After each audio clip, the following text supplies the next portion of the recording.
చూడండి, పెరుగుదల వికాసం ఇందులోకే వస్తుంది. ఇండివిజువల్ డిఫరెన్సెస్, వైయక్తిక భేదాలు ఇందులోకే వస్తాయి. పర్సనాలిటీ, మూర్తిమత్వము ఇందులోకే వస్తుంది.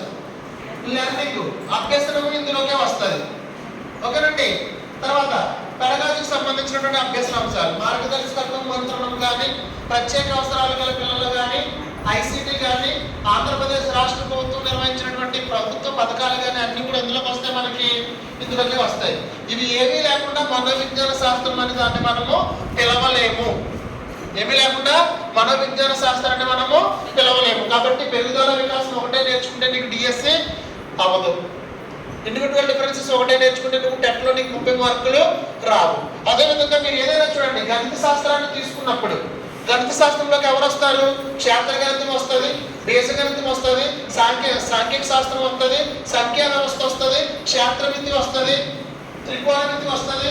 ఈ విధంగా నువ్వు ఏ అభ్యసన అంశాలు తీసుకున్నా సరే అవన్నీ వచ్చి ఈ గణితంలో చేరితే అభ్యసాన్ని గణిత శాస్త్రము అంటారు. అంతేనండి. సోషల్ తీసుకున్నారనుకోండి, జాగ్రఫీ వస్తుంది. సాంఘిక శాస్త్రాన్ని తీసుకుంటే ఏమొస్తుంది మనకి? జాగ్రఫీ అందులోకే వస్తుంది, చరిత్ర అందులోకే వస్తుంది, రాజనీతి శాస్త్రం అందులోకే వస్తుంది, ఆర్థిక శాస్త్రం అందులోకి వస్తుంది. ఆ 4 శాస్త్రాలని కలిపే మనం ఏమని పిలుస్తున్నాము? సాంఘిక శాస్త్రం అని పిలుస్తున్నాం. ఏ ఒక్క అంశం లేకుండా మనం సాంఘిక శాస్త్రం అనే దాన్ని మనం పిలవలేము. సో కాబట్టి సమగ్ర ఆకృతి అంటే పేరులోనే ఉంది, సమగ్రమైన ఆకృతి.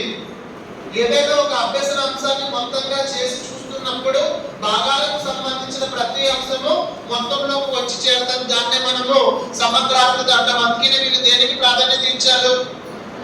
మొత్తానికి ప్రాధాన్యత ఇచ్చారు. అందుకే